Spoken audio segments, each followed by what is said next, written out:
Welcome to another episode of the Bitchuation Room podcast, live coming to you on an Easter Sunday. Yes, everyone is in their petticoats and their itchy tights, and that is all Easter was to me as a child. Hi, welcome everyone. I hope you guys are doing good.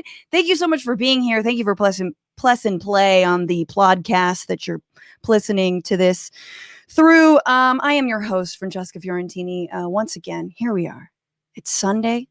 There's another award show going on. Am I in it? Clearly not. We have such a good show for you guys today. Comedian Jamie Loftus is here. So funny, so good, so smart. Also a journalist. Also doing some excellent local reporting here in Los Angeles, as well as investigative journalist Ken Klippenstein is in the stream. House stream is in the house. Anyway, he's here. He's off Twitter. We'll see. I hope. Anyway, we'll see if he can stay focused and not tweet within the 45 minutes that he will be on this show. But we're so excited.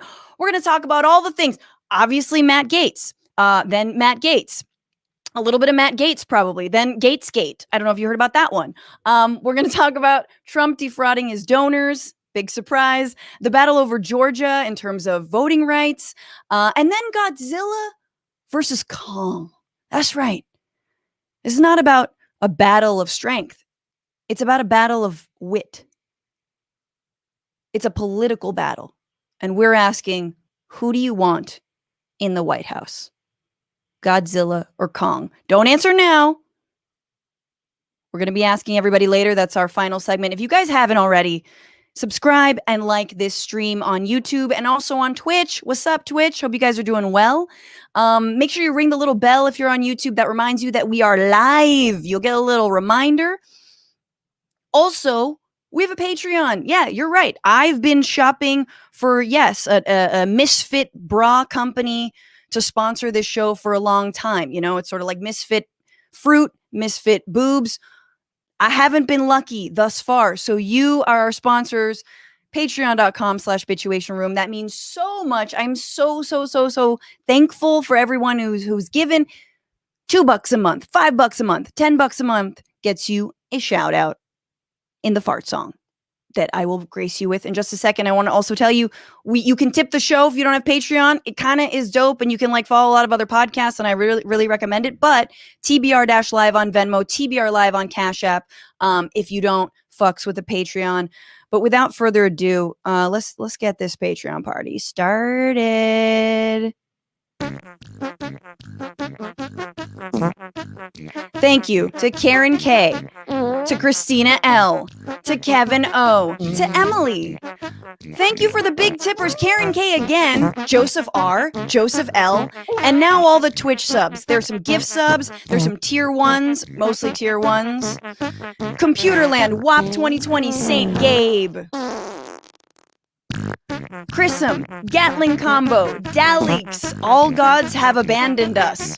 True. Stowy Chic, Grumpy Land, The Bear's Den, Big Pendo, Lushon P, Brandy Lou 2, Lemmy Caution 66, Aaron Gets Good, War Dog 111, Bliss Full Terror, Just Czar, Ashes 0610, Sheila Tack, and Brim Man Gibb.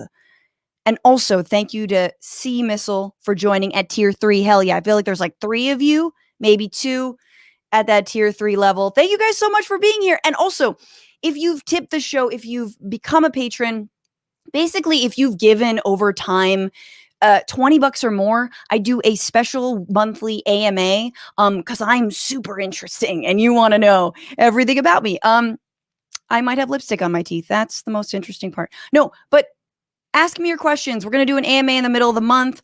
What do you want to know? Last month, we talked about anti-Asian racism and China policy. It was great. I was speaking alone. And to all the dope top tier contributors. Also, you can email bitchuation@gmail.com. That's BISHIATION @gmail.com with all of your burning Ask Me Anything questions. And without further ado, you guys, get your bitch hat on. Don't ever tell anyone I said that. It's time for What Are You Bitching About?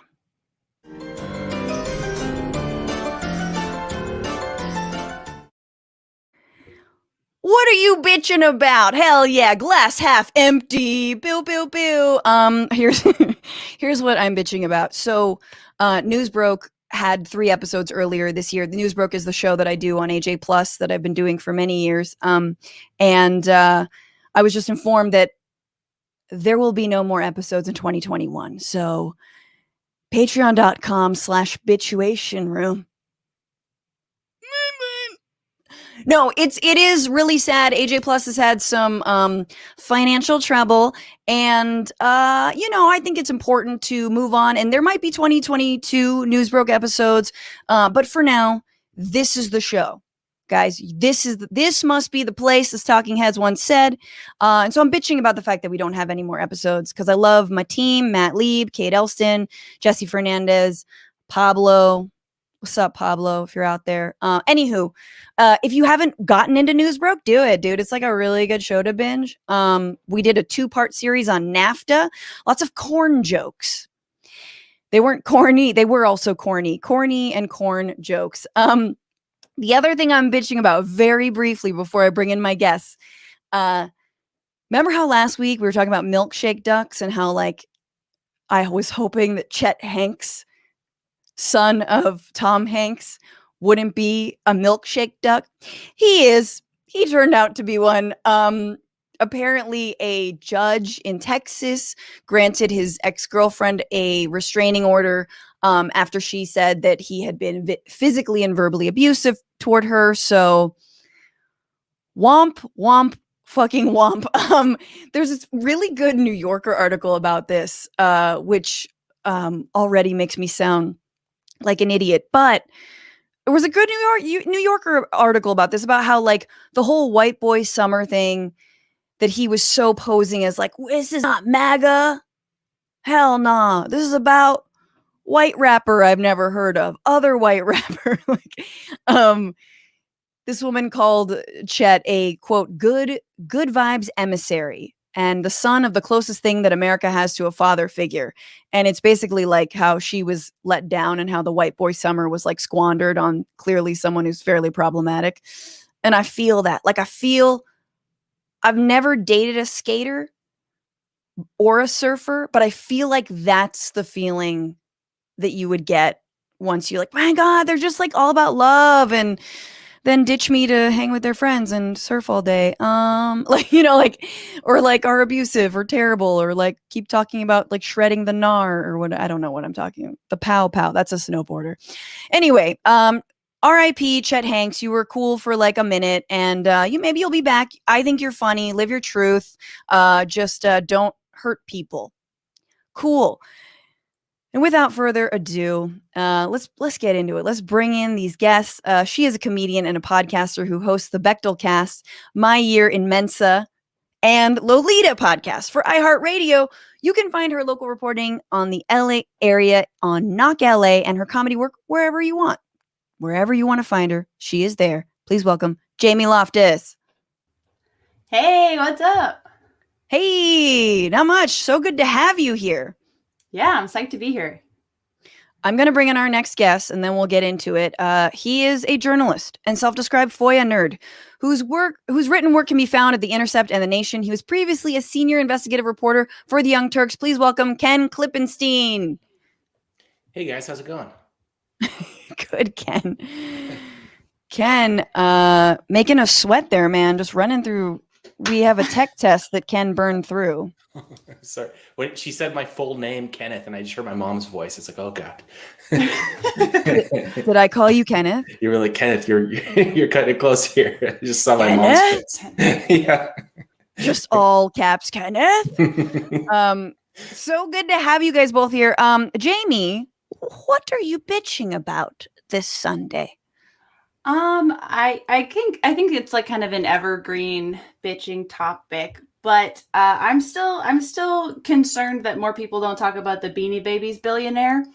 That's something I think about every single day. Because I feel like there's so many are commonly discussed. We hear about them all the fucking time. They all have horrible politics, obviously. But the Beanie Babies billionaire, Ty Warner, is never brought up, even though he has done just like such specific net harm.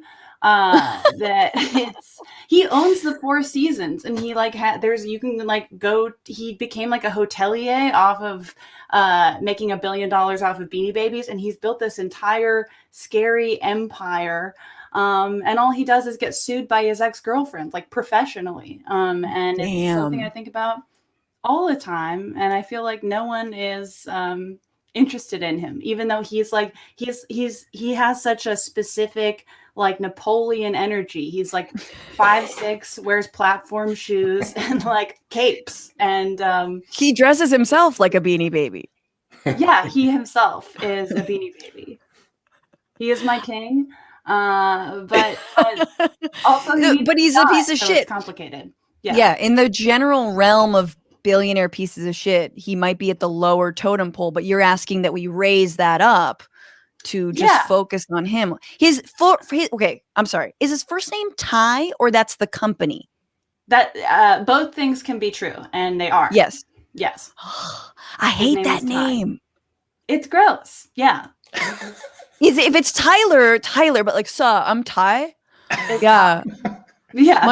My like market demographic is like 4 to 8. He's got such I can't stand the man. He like all the things he's done are so upsetting to me. There was like a woman who wrote every single Beanie Baby poem over the course of years and was never credited. And then he just fired her and said that he wrote all the poems. He's just so uniquely bad.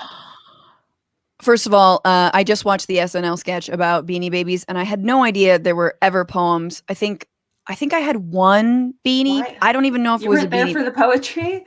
No. That's Jamie was like, it was mostly about the poetry. Gorgeous. The best poetry of our generation. Yeah. Well, Ken, did you collect them all? Is that Pokemon? That's Pokemon. Did you? I did both. Beanie Babies, Pokemon, Pogs. All. Do you guys remember Crazy Bones?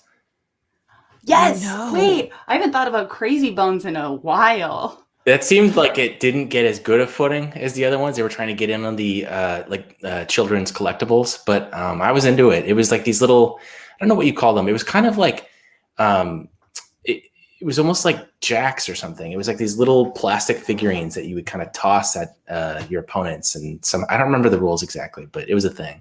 I never knew how to play the games, but they also had these things called Mighty Beans, which were just I remember that, yeah. with the smite, and then you would just throw. I don't know. I would just throw them at my brother. I don't know. That's what they're for. I just put them up my nose. I think that's what you were supposed to do. But no one else made $1 billion off of it. So, dude, crazy. You don't know Crazy Bones. First of all, that motherfucker is like living in the shadows with $1 billion. I don't know. We don't know what kind of dark money is like funneling into our political system.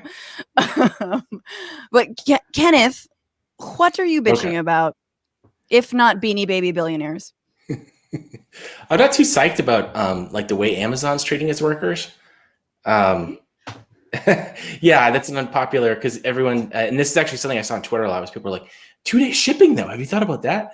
And my view is there must be some way you can do that without, having to strip the humanity of the thousands and thousands of workers that work there and have to, as has been reported in the past, and which I was able to substantiate further, urinate in bottles and do all sorts of crazy dehumanizing things in order to meet these insane quotas. But unfortunately, that is what it's doing now.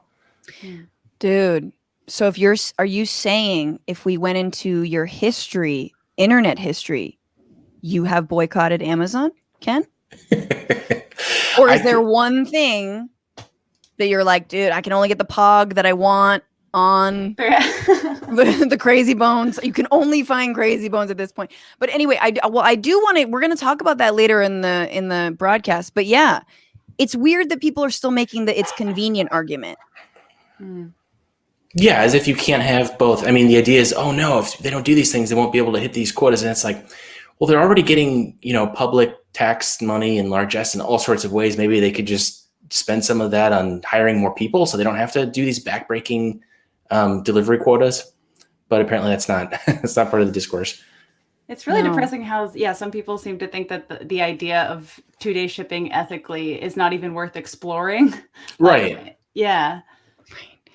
Absolutely. It's kind of how I feel about shopping in H&M. At some point, I was like, no more. No more, because this is a dress for $4.99. Like, there's a cost in here that I am not seeing. Like, unless there's like a blood stain on, you know what I mean? Like, Right. like there's like money attached to the clothing that they're selling you. You're like, what's going on? That It's like happens every once in a while too. There's like a note in the pocket. It's those stories are terrifying. God. Yeah, where they're like, Horrifying. please don't buy this. Well, that's what was so depressing investigating this story. I was talking to people and thinking, I'm sure this stuff happens. It'd been reported in the past, Amazon, how do you get to be a trillionaire, as, Bezos is? Probably not, by great means. But hearing again and again from folks that this kind of stuff was standard, and they were like, wait, you're surprised that we're doing this? I thought everyone knew that. And it's like, no, I had expected, maybe there'd be some marginal cases, but this was solidly in the, sadly, day-to-day life of a lot of people that work there. Totally. Yeah, I want to talk more about all that, and I'm excited to dig into all of it with you, Ken. But first, we have to go into the news, the other news, the top stories we've selected. But I want to just mention some of the comments. There's people bitching about a fractured left. I read that and I was like, a fractured left? What? A foot? A femur? A crazy bone? No, just a fractured left, which makes sense. Elon Musk. That left. Yeah. Sorry, I was like, what? Bitching about Newsbroke going away for sure. One person bitching not because they are vaxxed and just got a hug from a family member, or not bitching. Okay, so this is an opposite. We're trying to be positive here. That's great. Oh my God, I can't wait to hug my mom. I can finally hug her. I'm gonna go see her pretty soon. She's been giving me these like really horrible side hugs, when someone's just like, get away. You are contaminant. But okay, we got to get into the week. So much happened, guys. This is the week where.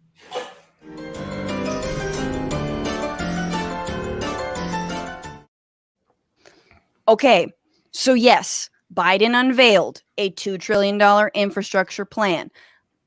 A crazy man, or maybe very sane man, I don't know, drove a car into a Capitol barricade, killing yet another Capitol police officer.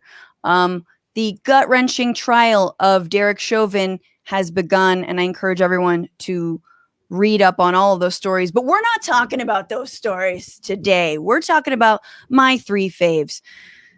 This was the week where we realized that Matt Gaetz' face has been snitching on him for years, and that he is, in fact, a disgusting creep. The Trumpy congressman from Florida is being investigated by the FBI for alleged sex trafficking of a minor, specifically paying for a 17-year-old to cross state lines and then paying her for sex, maybe with drugs involved, which, as crazy as that sounds, it's far more believable than someone his own age sleeping with him sober and for free. You know what I'm saying? Like, just put that supposedly, of course, all this happened through his buddy, a former tax collector and fraudster, Joel Greenberg, who was indicted on sex trafficking charges himself. Greenberg would find women and girls online and then offer them gifts and cash in exchange for sex, sometimes with Matt Gaetz.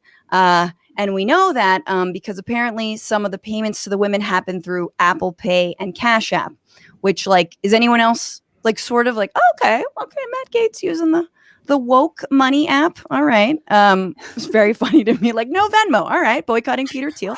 Lines, yeah. Yeah, right. Draw them lines. Also, if just finishing off the disgustingness, Gaetz would show nude photos of the women to friends and colleagues because, again, the face. And former President Donald Trump has said nothing in defense of a guy who's defended him for so very long. But I'm sure as soon as his Cash App request is accepted, he'll be ready to talk. Guys, thus far of this week, it feels like Christmas. It is Easter with this story. What are your thoughts on Gatesgate? I think a story that slid under the radar that I don't know why it came my way, but early in the week there was also just kind of a news item that he might not be running for re-election in favor of going to work at Newsmax. That was Matt Gaetz's Monday. He was like, I'm exploring becoming the scariest person you could think of, but less public. And then 3 hours after that piece came out, you're like, oh, I guess I understand why he's exploring other options other than being in office, but he might be in jail. I don't know. I don't know. I've never seen more of a, resting molester face. So. He looks like, you know, he looks like the Big Boy franchise, the kid. It's like one of those Oh my God. news articles you read where it's like, you won't believe where he is now, 30 years later. And it's like, he he's in looks like Congress a and police trafficking sketch, kids. like a described sketch come to life. Yeah. Yes. Dude, doesn't Big Boy get mad in one of the, is it Ghostbusters where he starts to fight State Puff? Big Boy starts to move at some point, and I just remember him like getting mad. Was that like, it must have been like Ghostbusters, or guys, help me out. Maybe it's a Simpsons episode. There's also a little bit about him that reminds me of like my biggest fear as a kid was the movies with cats and dogs where it was just a real cat and then you would see its computer manipulated mouth flapping open and shut. And he also kind of is carrying that energy as well. My question really is, you know, does any of it matter, right? Like Trump sort of proved that like none of it matters, that like the GOP simply, no matter what the accusation, will deny, and then like, hey, get a promotion, you know, like that's sort of the way it works. So I don't know, like from like, Ken, what do you think from what you've been observing? Do you feel like there will be political consequences that he'll be left because he's not a Trump?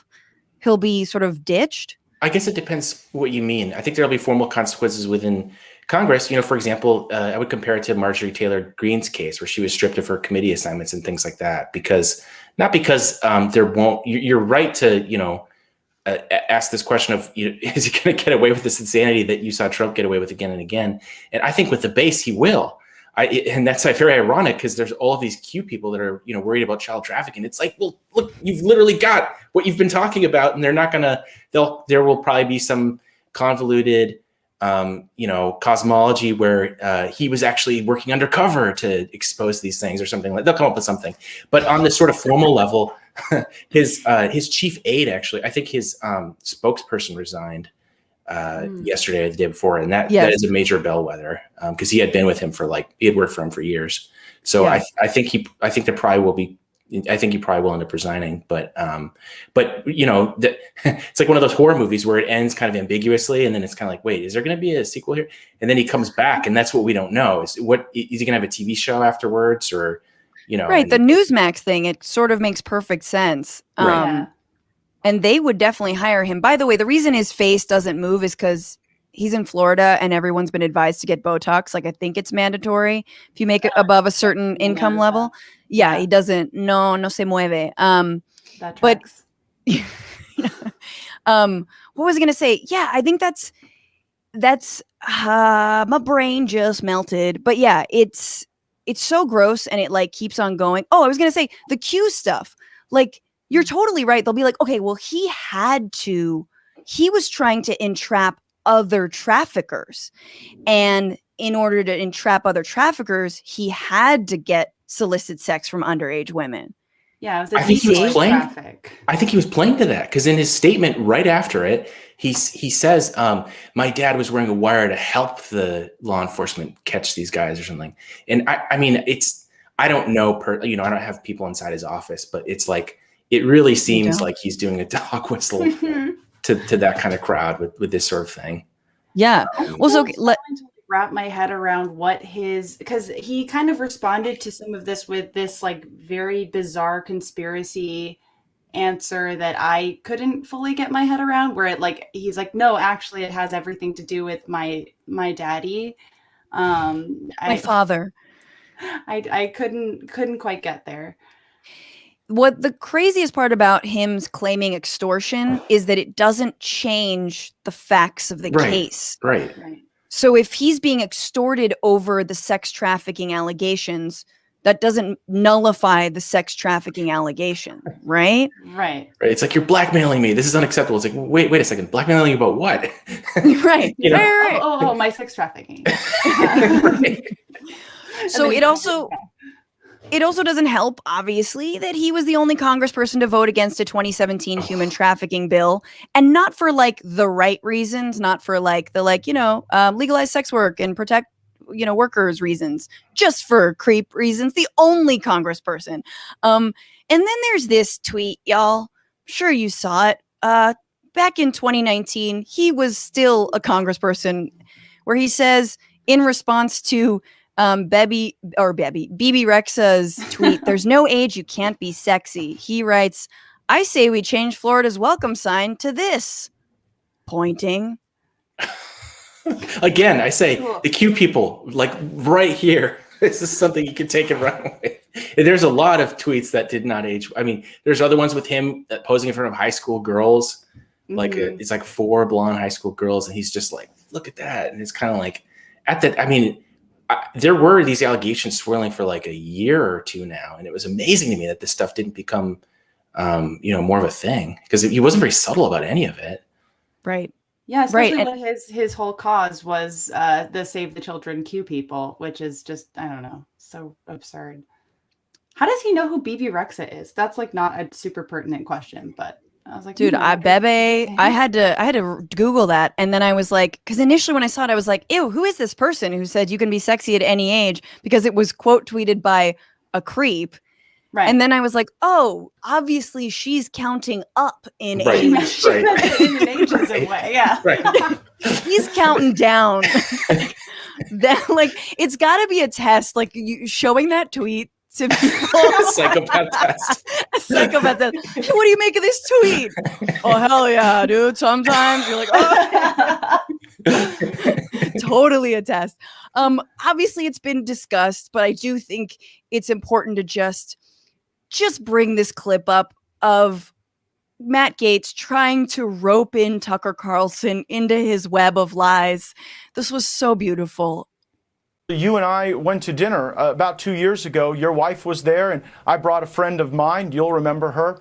And she was actually threatened by the FBI, told that if she wouldn't cop to the fact that somehow I was involved in some pay-for-play scheme, that she could face trouble. And so I do believe that there are people at the Department of Justice who are trying to smear me. I don't remember the woman you're speaking of or the context at all, honestly. Oh, God. They look like differently rendered versions of the same person to me. It's very strange. I feel like if you had like a stretchy app.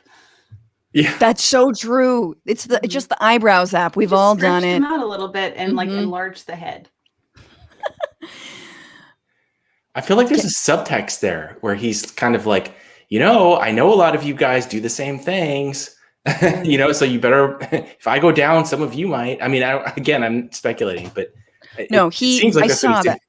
Oh yeah, I saw that and I was like, oh, this is a bucket of crabs moment. This is a like, I will claw you down to get to the top, but we're all going to be boiled and cooked and eaten anyway. And we're, delicious. But, like it's so funny to try and see him just like Tucker Carlson just distance himself from Matt Gaetz. And it reminds me, one of the only true thing that Kellyanne Conway ever said, it was like this moment of clarity where she was just like, someone asked her like, why are you so hardworking or some bullshit? And she was like, well, because I don't have a bunch of mistresses to upkeep. Unlike my GOP colleagues. And it was like, well, okay. And I feel like, yeah, the amount of the projection and the fact that Q is sort of like the epitome, the sort of, yeah, the epitome or the climb. I don't know, what's the word? Like the most projection. The what? I think you got it. Yeah. Yeah. Right to me. It's just like realize it's like the Catholic Church. Like you scratch the surface. I realize it's a holy day. We're all heathens. Easter. But we're not criticizing Catholics today. Yeah, just give them one day a year. But you scratch the surface of the Republican Party, and it's like, yeah, no, everyone's a fucking predator. And I'm like, there isn't enough popcorn in the goddamn world for me to enjoy Matt Gaetz going down. Like, I hope it happens. And yes, we'll see if he comes back reincarnated. Let's move on. This was the week where we learned yet again that when you support a fraud, expect to be defrauded. A New York Times report details how the Trump campaign systematically duped donors into giving far more than they wanted to and far more than was legally allowed by using pre-checked boxes that were called money bombs. One man, Victor Amelino, a 78-year-old Californian, made a $990 online donation and then had his donation recur 7 more times, adding up to almost $8,000. Oh my God. The campaign used a for-profit company called WinRed to process donations. It's like the red version of Act Blue, or the Republican version of Act Blue, except it's for-profit. And it's had to make 530,000 refunds worth $64.3 million to online donors. The Trump 2020 campaign was such an online scam that like even Nigerian princes are like, that is not right. That is wrong. We draw the line. Had you guys read this? Yeah. And can we believe it? Yeah, it's so funny. He just phones it. They're not even trying. Like, come on. This is the laziest. That's what you saw over the last 4 years. It's just like the lowest hanging fruit. Like, you see how some presidents do it and they go on to, get these like speaking fees and the millions of dollars at all these university things. That's the long game. But he is just like, this is the game that like, I don't know, some low end website would make where they try to get you signed up for something and then charge you when you forget to turn it off. It's like so lazy, Oh my God, this is like it's like a magazine drive or like Audible for a while was charging me. And I was like, how dare you? Yeah, that was the duration of my Quibi subscription from beginning to end. I just didn't realize it until it stopped charging me. And it was, the details of that story were really brutal too, because it was just, it was like so many working class people that were just being repeatedly extorted. Yeah. Yes. I see there's a comment about, wasn't someone a cancer survivor? Yeah, no, there was a cancer patient who gave like $100 or $200, then was gouged for it. And this is not related, but he did die. He did end up dying, that guy. But I think the fundamental question for me is like, you shouldn't defraud people for sure. But like, how do you not see that this man is going to defraud you? He sends out surveys that are like, how do you think I'm doing? Amazing, incredible, orgasmic, and like, you can't click like amazing. It's gotta, you know what I mean? Like, are you coming? Yes, yes, or yes. So like there's part of me that's just, I think the more we expose it and talk about it, but of course, like, none of the right-wing news outlets are ever going to talk about this.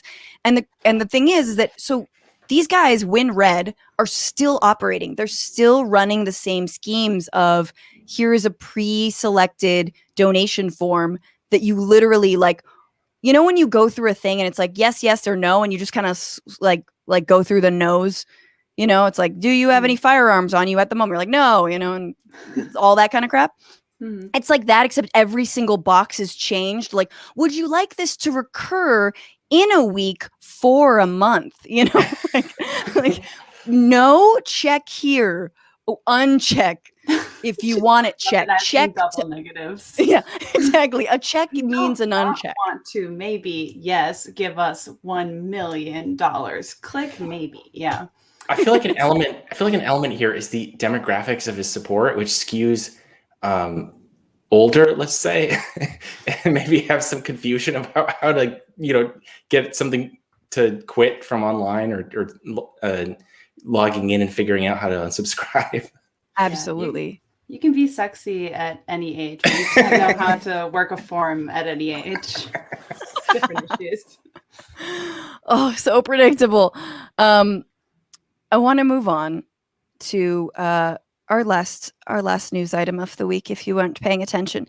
This was the week where multiple corporations denounced the sweeping set of restrictive voting laws passed by Georgia Republicans after being called upon to do so by activists and Black business owners.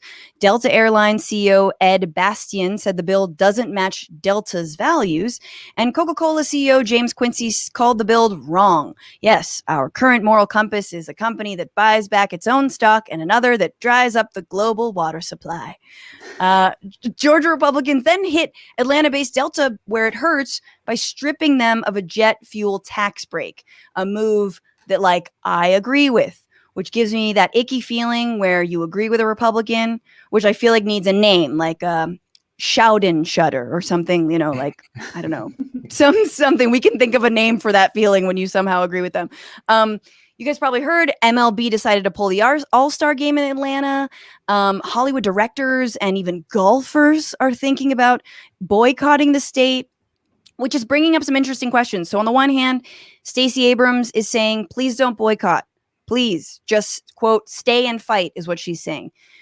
Representative Ilhan Omar has another take. She says that there should be a boycott. She says, quote, we know boycotts have allowed for justice to be delivered in many spaces. The civil rights movement was rooted in boycotts. Apartheid ended in South Africa because of boycotts. And our hope is that this boycott will result in changing the law. So a lot to chew on. But I just want to ask, do we care? And what does it matter that corporations are taking a stand on this? Like for parts. How do you guys feel about that? It's always strange to watch like some of the world's worst people agree on something that you fundamentally agree with. So that's uncomfortable. I don't like agreeing with the CEO of Coca-Cola on anything. Absolutely. Go I'm ahead, sorry. Ken. I just remember you mentioning the water, like theft and price gouging thing. And it's like, we're getting dangerously close to like James Bond villain machinations here on the part of corporations. If you're just stealing water, like Christ, I guess, I don't know. This reminds me of Amazon where they're saying, oh, we're all about $15 an hour. And I don't know about the context around this decision, but there's often they'll try to preempt what they know will be political decisions that compel them to do these things, or if something's really popular with the public, maybe it's a PR win for them. So sometimes they can do things that I think are not necessarily, a bad thing for not great reasons, maybe different reasons than ordinary people would have for supporting them.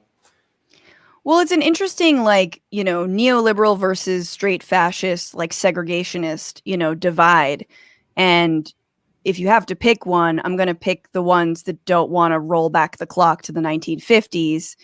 If you have to pick a side, but it's sort of weird. It's like, I do think hitting people in the pocketbook is really important. I think and it is sort of a sign when Trump comes out and he's like, we got to boycott Major League Baseball and Coca-Cola. Like, okay, the most American things ever. Like, does that give you a clue, buddy, that maybe you're on the wrong side of history?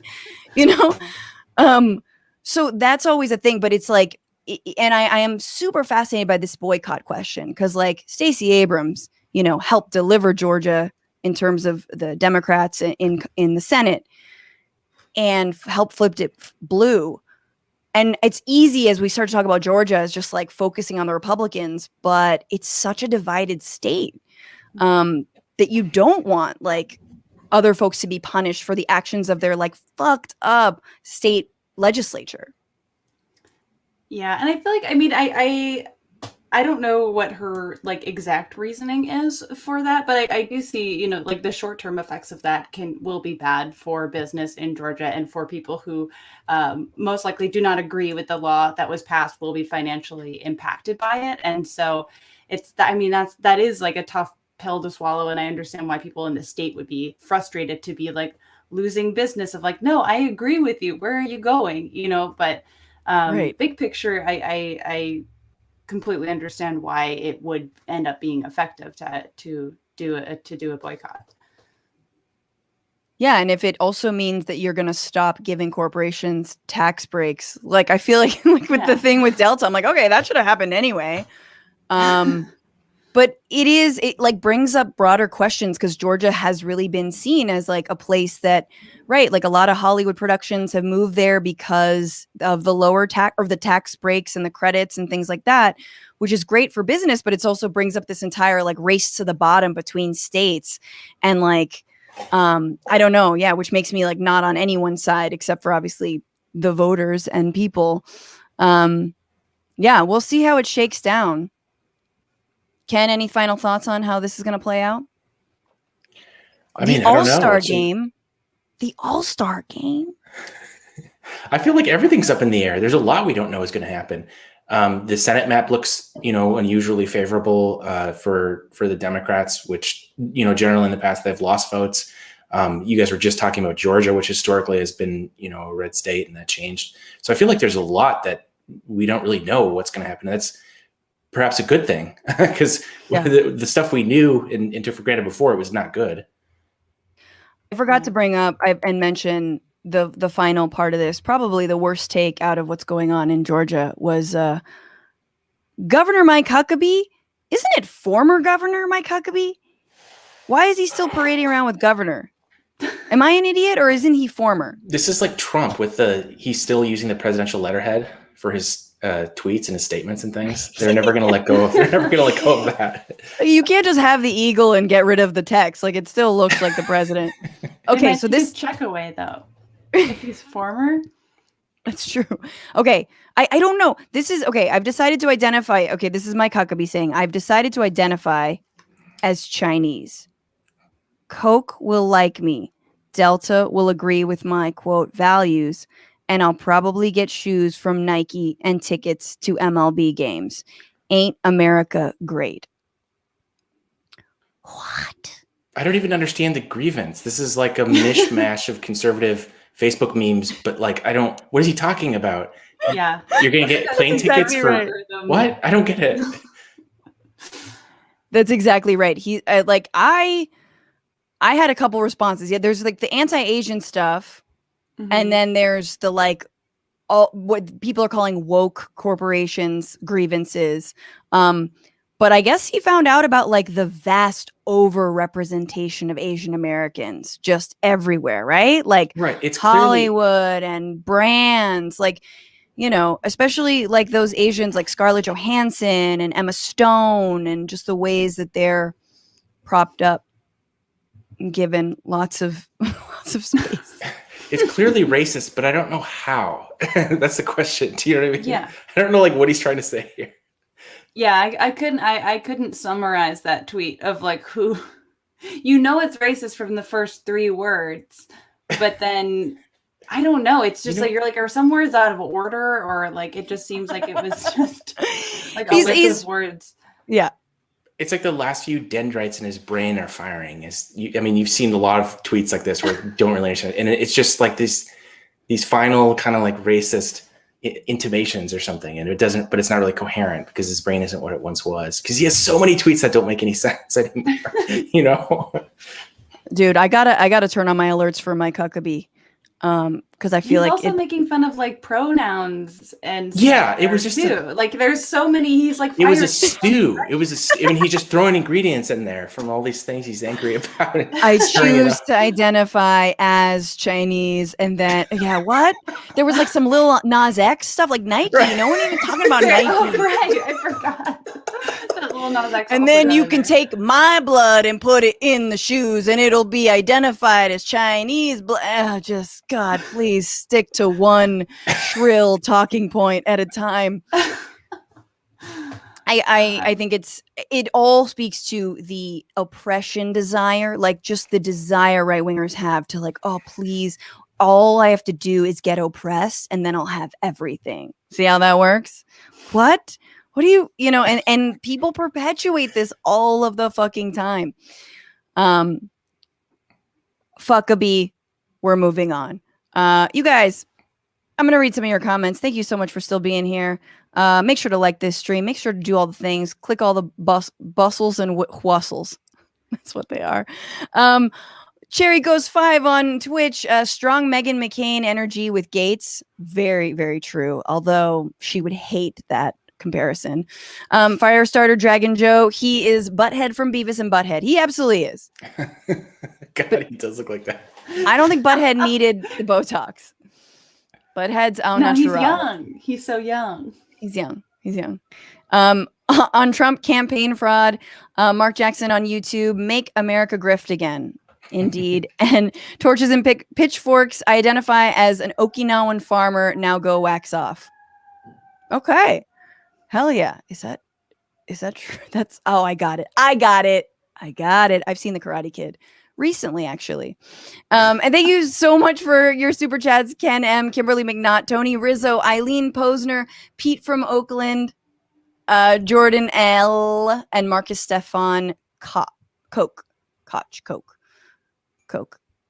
I'm good. We're fine. No one's having a stroke. You guys, let's move along. I want to talk all about Amazon. Ken, you break it down for us. This is the sitch.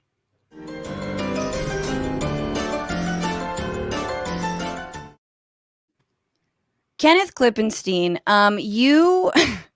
so you've been doing a lot of research and work and have been a tip line for Amazon workers, essentially, and documenting the ways that Amazon's been like fucking up this moment where it's trying to go on the offense from the union drive it's got going on in Alabama in a warehouse.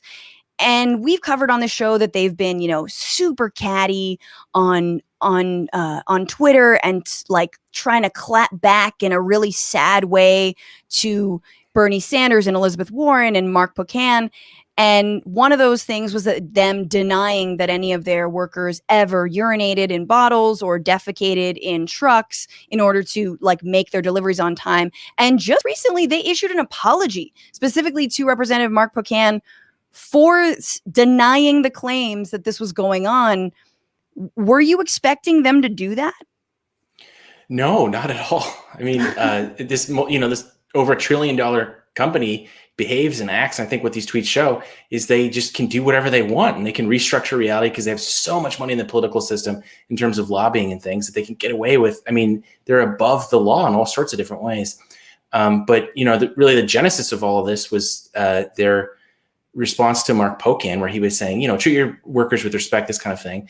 And they said, you don't really believe the urinating in bottles story, do you? Because he had brought that up as, one of the ways that they don't respect their workers. And that's what really got under not just people online skin, but a lot of my sources. As much as I'd like to act like, I'm some sort of Bob Woodward out there, shaking down all these trees and getting all this stuff. It wasn't that hard because people were really angry about it. And they're just lying, in a bald-faced manner to, millions of people. It clearly happens. And, as we'll discuss in a few minutes here, it happened to an extent that I had no idea. And so they really, in their apology, they actually called it an own goal, which is funny because that's what I had been calling it. It's it's a very apt description. But, what's funny is... Wait, hang on. They lifted your language and used that in their apology? Surprise! A trillionaire steals things from people and appropriates them. I was shocked to see that, but yeah, they did. They called it an own goal. What's funny is in the apology, it was kind of a half-hearted one because at the end they say yes, employees urinate in bottles. However, there's also other businesses that do that, so we're not alone there. They're like, did you see that episode of 30 Rock where the guy pissed in the bottle? It's like that. You loved that. It's a thing Everyone we loves love. 30 Rock, right? It was it's an American pastime. You do love America, right? Right up there with hot dogs. It's so bizarre to me that this seemed to start as they kind of Streisand affected themselves at the highest possible level by just calling attention to something that employees knew were true. And I guess assumed that's really interesting to me that employees assumed that the general public knew that they were pissing in bottles. That's the most interesting, one of the most interesting features of reporting anything is guys will tell you things. They'll be like, wait, you guys didn't know that? This happens in I cover national security stuff. I've covered, this one is more labor. I've covered finance. And again, they'll just drop something like that. Be like, oh yeah. In the story was a memo where it said, stop urinating in bottles. And actually people were defecating into bags just to meet these, brutal quotas that they had to meet. And there was a letter saying, this is the third time we found poop in bags and you guys need to stop that. So this is way beyond the sort of marginal thing that I would guess, myself and probably a lot of other folks thought this was just from reading the past reports. Oh, okay, this happens. This must be a particularly bad facility. No, this is solidly within the norm for a lot of these places. And when I talked to folks about it, they laughed. One of them was like, there's not a day that goes by that I'm not urinating in a bottle to save time so I can make my quotas. And I was like, wait, every day? He's like, yeah, I thought everyone knew that about this job. And so they put it on the application, and guess what you get to do? It's a failure of reporting. People don't talk to the workers. If you do the model for a lot of reporting, not all of it, but a lot of it is you go and you talk to the leadership, you talk to the comms people, and even if they're telling you the truth, they may have no idea about any of this. I mean, we know that in this particular case they did because I got these internal memos showing that management was aware of it and, talking to employees, kind of winking at them like, don't let us know you're doing it, that kind of thing. But the disjunct between people at the rank and file and the guys that are at management level is huge. Yeah, that's a really good point about reporting on on corporations generally, is like, talk to the workers, see how they're treated. That'll give you a clue as to whether they're practicing what they preach at all, no matter who tells you what from up on high. I'm really curious, and I know you can't reveal like sources, but Ken, can you give us a sense of like how many people have reached out to you who work or have worked at Amazon? My phone was literally, and it is still unusable to a lesser extent, because I just got so many messages from people, voicemails, text messages, emails, signal messages, and uniformly. I mean, these corporations spend literally billions of dollars in sophisticated software and monitoring things to make sure that things don't leak. They don't want proprietary things to leak or negative things to leak. And, if I was to advise them, there'd probably be a good grift for me in here somewhere. I could go give talks to corporations. I just say, treat your employees with respect. That's the best thing you can do to prevent leaks from happening. And what we saw here is the opposite of that, is a spurned, workforce that, I cannot tell you. In most stories you get a range of opinions where it's kind of like, it's mostly good. Maybe there's a few complaints, or it's like, I hate this place, just a range of different attitudes. With this, it was almost uniform. At the corporate level, there was, everyone was dissatisfied that I talked to, but it was a little more. There were ones that were kind of like, I'd like to see improvements, that kind of thing. But at the worker level and the warehouses and the drivers, uniform. They were all really upset about the conditions. And you very rarely, at least in my experience, you rarely see that kind of thing. I think that's really interesting also when it comes to reporting, because I haven't seen this story on that many mainstream outlets. Granted, I don't watch CNN constantly or MSNBC, but like I feel like there is such an elitism around speaking to workers, and especially whistleblowers or anyone who's not supposed to talk on behalf, or about their experience. I don't know. Have you noticed like a lot of mainstream coverage, Ken, or are you shocked by like the lack of that as well? No, you're right. There's definitely a favoritism. In this case, they weren't really able to ignore it, because the way I've seen the internet works is if there's just an overwhelming amount of attention on things and it just goes so viral, it looks bad. I know people in these institutions, they're not monolithic. And I'm not saying that you were suggesting that, but the Times senior management is different in nature, just like we were talking about, than the rank and file. And so the rank and file, they'll tell you things and kind of talk to you about how it goes. And a lot of them are sort of often frustrated at the nature of the coverage. And what they'll tell you is, if it becomes big enough and everyone's screaming about it, that the management is under pressure and they're like, oh God, we look really out of touch if we don't at least do something on this. So they're after the initial wave of kind of, outrage on the part of the public, because so many folks were talking about this, then they started to cover it, but only after that, not of their own accord. And as you say, their model generally is talk to senior leadership, but that's what's so interesting about this is that I'll let you guys in on. I had people in the comms department that were actually pretty high up. And when you see dissension at that level, one of my stories was about how they didn't actually get formal authorization for these tweets. They went around the comms people, and I don't know who it was. Vox reported that this was Jeff Bezos himself. That would be consistent with what I was told, which was that it was someone in senior leadership that just unilaterally rammed these statements through, because everyone in comms thought it was insane. Everybody was not even from a moral perspective, but just, this is nuts, guys. This is setting back our public image years and years to be saying these kind of things. Right. This is all that cattiness on Twitter. And then what did you find out about that whole strategy? Like why were they doing that? Because it really did seem totally bonkers and like missing the mark. Yeah. So what's funny about this is it parallels in a lot of ways the strategy that they had conceived of for what are called Amazon ambassadors, which is like this army of Twitter. They're not bots. They're all actually formal employees who work for the company, but they're instructed to kind of do these sassy clapbacks at different people. And if you look at the language of these replies to Bernie Sanders or Elizabeth Warren or Mark Pocan, they all fit how these Twitter ambassadors were trained to respond to things. So this is a project going back. It didn't start now. I was leaked a document it's really funny. It's marked Amazon Confidential, and I cover national security a lot. And it reminded me sort of the intelligence community, because they compartmented this program. They had a code name for it, which is something you do when you want to keep something secret.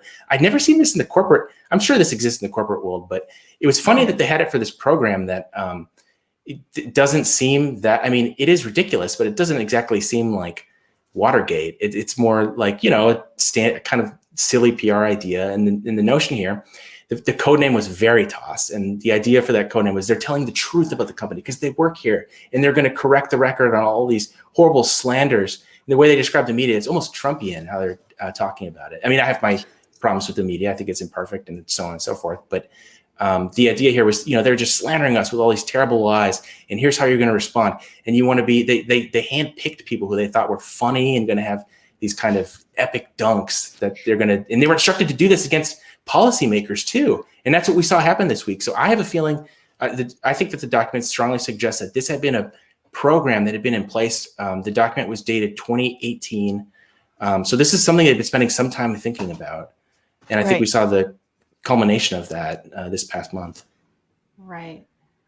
God, I was really curious as I was going through your first piece of, because it's like such a vast company, how, like, is it conceivable that like these people who, like, God knows where they are when they're like dunking professionally, is it possible that they how would they know what the reality of the workers is, The idea was they were going to source them from the fulfillment centers. And there's repeated reference to Senator Sanders, his push for 15, all this stuff, and the urinating bottles and things. So this was clearly on their mind at the highest levels because they're discussing how to tell them to respond to these kind of things. So the idea was they're going to source these guys from the fulfillment centers and then have them say these things. And then they can say, I actually worked there. So and I never saw it. So how are you going to tell me that it doesn't happen? Because someone who's paid to, interface with the public is saying that it doesn't happen. And it's very interesting because in the internal discussion in those documents, they're saying, we might want to pick people who haven't been here very long, who have been there, so we can say that they were there, but are new enough that they tend to be, they actually said, we conducted a pilot study. We found that people that haven't been here very long tend to be more enthusiastic and believe in the cause. It's they still enjoy the novelty of pissing in bottles. Get those people. They still think it's individual actors just expressing themselves in the workplace. God. So an enormous amount of thought put into this. It may not have been, even if it was rammed through comms, it may not have just been some guy's crazy idea that morning. It may have been part of something bigger. Ken, all this to me feels like Amazon is scared and also full of idiots. I mean, not the workers. I'm not saying that, obviously, and not the great people, your sources, but like, what the fuck? This is your strategy to like combat like a lot of sympathy going to this union drive over in Alabama. Do you feel like they're scared? You're 100% right. They're terrified. And this kind of own goal, all these faux pas, this isn't coming out of a vacuum. This is a company that has been very successful airbrushing its reputation such that people sort of think of them as it's the 2-day company that's like got Jay Carney, the former Obama spokesperson. How bad could they be? And now they start doing these things. This doesn't happen unless they're nervous and they're sweating. They don't know what they're going to do. And that's the impression I got from people at the mid to higher levels of the company, was they are so worried about what's happening in Alabama, not just that one facility, but what that could mean for the region, for a facility in the Deep South that's been in recent history pretty hostile labor unions. They wouldn't be freaking out with these overreactions if it wasn't something they thought could catch on. Let's send in our snarkiest wannabe stand-ups. We definitely could use the money. I'm sure they're employing comics because we do need the gig. It's great. It reminds me also of like a Facebook, like where it's like, again, you scratch the surface and you're like, oh, your multi-billion-dollar, trillion-dollar company has no PR. There's no one inside. It's just like, like tumbleweed full of cash. That's all that is there. And under the hood, there is no strategy to talk about or like even present a cogent and responsive, thoughtful, reply to what's going on and to the reality at their facilities, and to their workers. They're just like, oh, you've just been making shit tons of money. And this is the thing with Bezos. I remember in the hearing pretty recently where he was like, yeah, I think I guess there are illegal things that are sold through Amazon, and there've been a few eyeballs. Okay. There's maybe some human hair. Like, you know what I mean? There's just so much that they don't know about their own enterprise. and they're so poorly equipped to deal with all of the problems.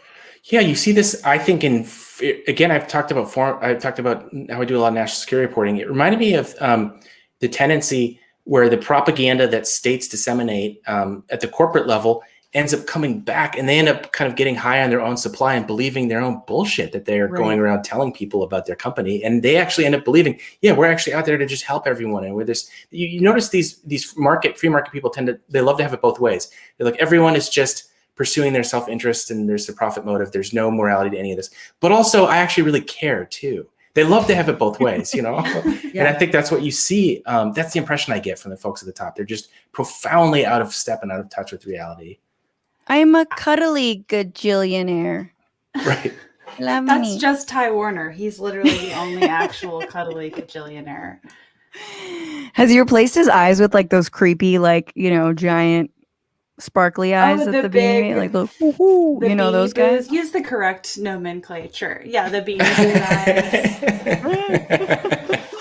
Oh, God. Well, Ken, I wanted to ask you, God, if we have time for this, just one last thing, because you have a recent article about a really serious case of sexual assault, multiple sexual assaults of a young soldier at a base in Oklahoma. Can you tell me a little bit about what what's been happening, and does this story stand and the case stand right now? Yeah. So what's particularly shocking about this is that the allegation described to me from a person in the Defense Department that I've known for some time. He told me that the report alleged that there were 22 fellow service members who assaulted this woman, which is just, I don't even have words for it. That's so insane. And I have more confirmation on that than I was able to include in the article. But a lot of people, they didn't want to believe it. I guess I didn't want to believe it. It is really depressing. But subsequent to that story, Army Times published one saying that it was over 20. And so clearly there is a massive scandal going on, not just at that base, but I mean, if something like that could, again, my work, I traffic in leaks and getting people to tell me things.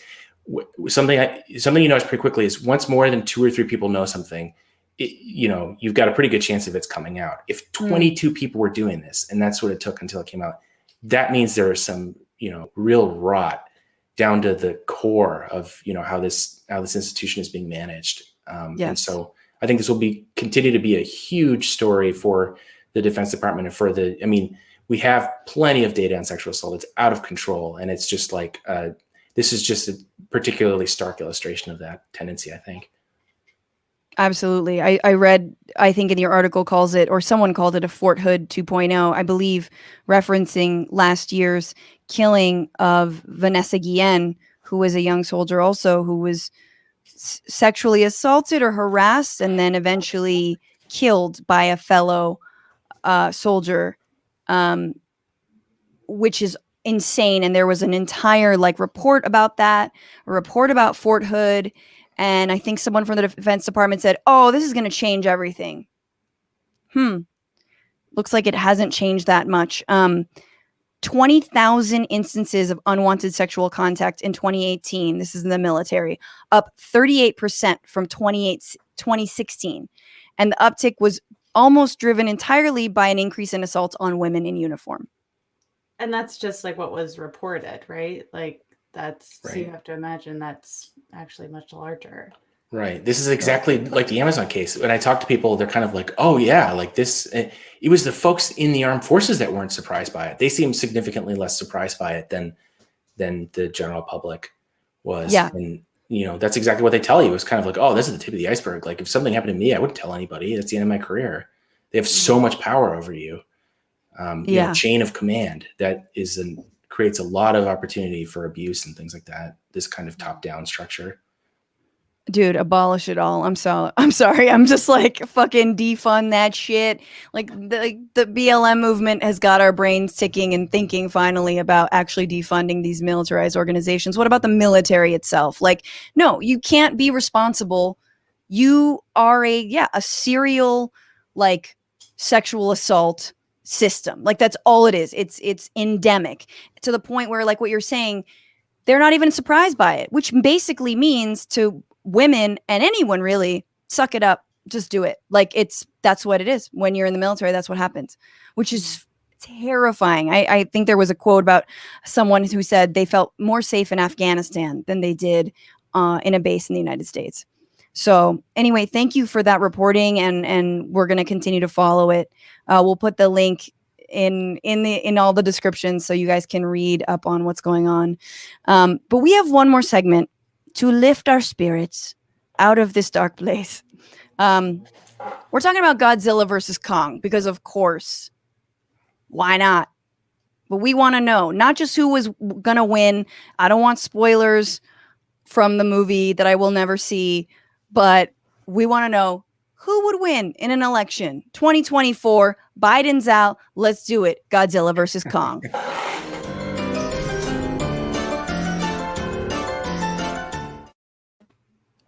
He's a transitional candidate, you guys. So Biden, it's not going to be Kamala. We're going to move on. I don't know what year they're going to run, but I like to imagine Godzilla versus Kong. Who would you pick? And what's their platform? Like, what is part of their platform, their slogan, something that like is going to like attract you to their campaign? Anyone want to go first? Anyone have first of all, we know the lizard, ape, gorilla. Godzilla. Correct. Lizard is Godzilla. Okay. Giant gorilla. Huge. Varies in size depending on what movie. Sometimes it's like 40 feet. Other times it's like, 300 feet. Very different. Very weird. Ken? I gotta say, my gut goes with what was the ape? King Kong. Yeah. And I don't know if this is species chauvinism, but I'm thinking if we have a warm-blooded creature, maybe more sympathy for climate change stuff. If you got a lizard, he's going to want it to be hot. He's going to want it to be sunny, What are we going to, I don't see any incentive there for him to support what we need to get done here to protect the climate. I love that. That's so true. Yeah. Oh, so warm-blooded speciesist. I see this. Opposable thumb. Yeah. Okay. Yeah, exactly. Okay. So I don't know. I just, if you got to there's not going to be, maybe there's going to be a moment of empathy there. It's like another kind of haired ape creature that he looks at us and don't eat us. I feel like King Kong is the people's candidate, but he couldn't bring it to the finish line. I think Godzilla would absolutely sweep. He's got a big old ass. He's got like a fun aesthetic. He's got a big old ass and a really small head. I think people would have fun with him. And speaking to the climate change issue, I think like King Kong could win the people over, but in terms of like who are the gigantic companies going to go with? They're going to go with Godzilla, who couldn't give a shit either way. I love that. I think you might be right. Godzilla has a lot of Trumpian qualities, small hands, Tiny, little dinosaur hands. Lizard, dinosaur. What is he? Oh yeah, lizard brain. He's a giant lizard. Okay. And doesn't he live? He lives underwater, right? And he comes out every once in a while, if I remember right. I've seen that in the trailer. Yeah, we're clearly very qualified to be making this call. This is crypto. I'm all about cryptozoology, so you just ask me anything you want to know.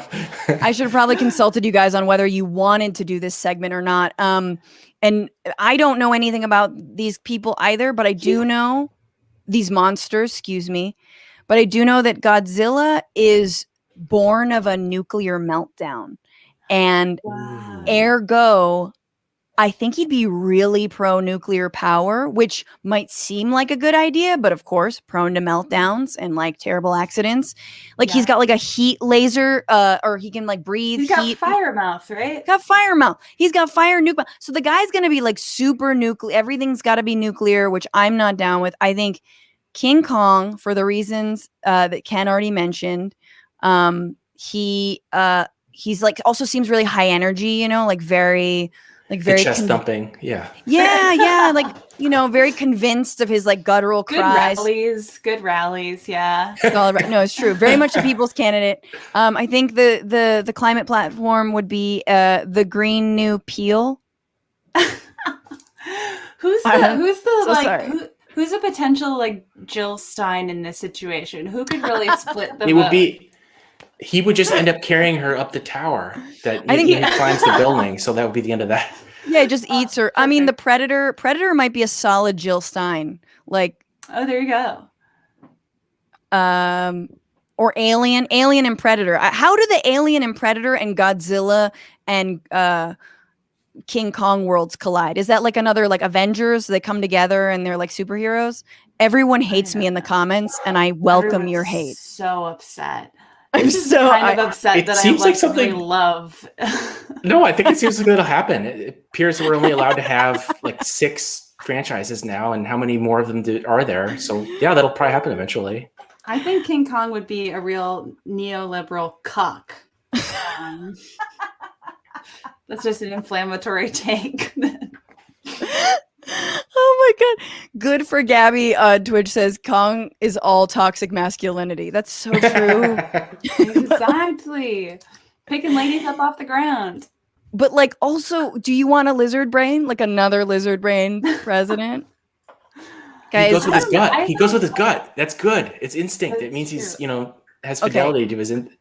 before we leave, let's do a little 1-2, Twitch and YouTube. 1 for Godzilla, 2 for Kong.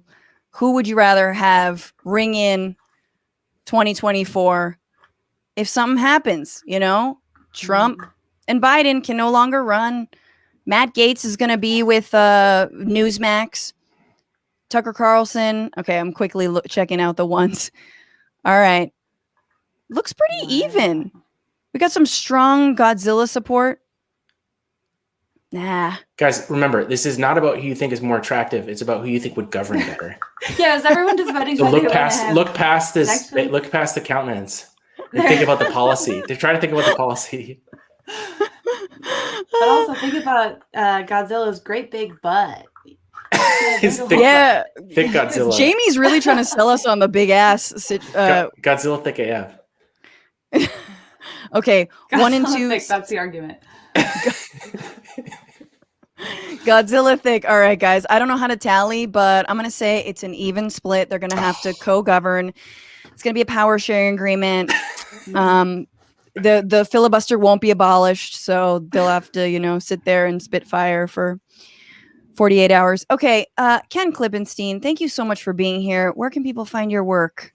I'm on Twitter, and if you have any tips, my Signal number is there for text messages. Hell yeah. I can read it out because I just shriek texted you. How do you handle all this? It's annoying, but it's the best way. This is the only way you talk to actual people. If you filter everything out, then you don't hear from the rank and file that we were talking about before. Oh, But, I love to filter out rank and file on Twitter. I kid. 202-510-1268. 202-510-1268. Give Ken his next story, please. Please give him his next story. Be so well. Take good care, Ken. Thank you so much for being here. And Jamie Loftus, where can people find you? You can't have my phone number, but you can follow me on Twitter, where all of my comments are filtered heavily. See if you get through it. It's at Jamie Loftus Help, and you can listen to the Bechdel Cast every week on iHeartRadio, amongst other things. I'm all over the place. Yes, and the Lolita podcast. With the Bechdel Cast, I know that you dissected A Promising Young Woman, and I can't wait to listen because I just watched it, and I was about to bitch about. That was gonna be my opening. What are you bitching about? Oh, you muted yourself.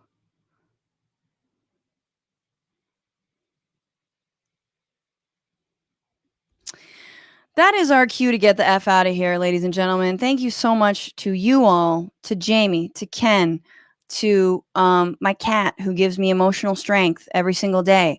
And thank you for your comments, guys. Tell me what to put on Twitch. I haven't shopped on Amazon since Ken's reporting came out. It's difficult, but I try to shop around Amazon. Very good. You can often follow the sellers and then buy on their websites. Etsy, loving it. eBay is where I buy a lot of shit, especially like makeup or like face stuff. Like it can be cheaper to get your stuff on eBay, which is where I buy things. Did I say that already? Todd Roy said, thank you so much. AOC Kong 2024. Hell yeah. Kong's going to have to go through a lot of like toxic masculinity training before he can actually run on the ticket and like give AOC her space. But I support that. Typo negative. Thanks, Jamie. Thanks, Ken. Thank you for amazing guests as always. Fran, and thank you. And thanks so much for the super chats. Chase Essex and Conan 300. Matt Gaetz in a white Ford Bronco. Stop it. Oh my God. Did you just change your name to that? I fucking love you. You guys, if you're listening as a podcast, you can listen and watch this show live every single Sunday, 5/8 Eastern. We welcome you and your wrath to the comment section because motherfuckers are killing it up in there and building a bigger Frantifa, joining together under the rainbow flag that is the Frantifa with like a skull on it. I don't know. We haven't developed a flag yet, but we will develop a flag. And I just want to shout out, obviously, the people behind the podcast, Becca Rufer, Kelly Carey, Ellie Hoffman, and Dorsey Shaw. And guys, this is only possible thanks to you. And we do bonus episodes and you can get early access to those bonus episodes. Bitchuation, patreon.com/bitchuation room. Please become a patron. It is awesome. I can like be more in touch with you guys, let you know when all the content comes out. We're working on merch at some point. And remember, send me those questions for the AMA. And also remember that things could be worse, you know? Like Peter Navarro could still be in the White House. Fauci's the father of the actual virus. Fauci's the guy. This virus, according to Bob Redfield at the Centers for Disease Control, came from the Wuhan lab. He allowed the Chinese Communist Party, the People's Liberation Army, to genetically engineer a virus using gain of function. I call it the Fauci virus. Well, Peter, we're still trying to get to the bottom of that. I call it. Yeah. I've been stuck in my garage for a week. I might have carbon monoxide poisoning. That is where I'm green screening in from. Oh, God. So happy that fool is out of the White House. Guys, remember to fuck the patriarchy, fight the power, and don't just bitch about it. Be about it. Later.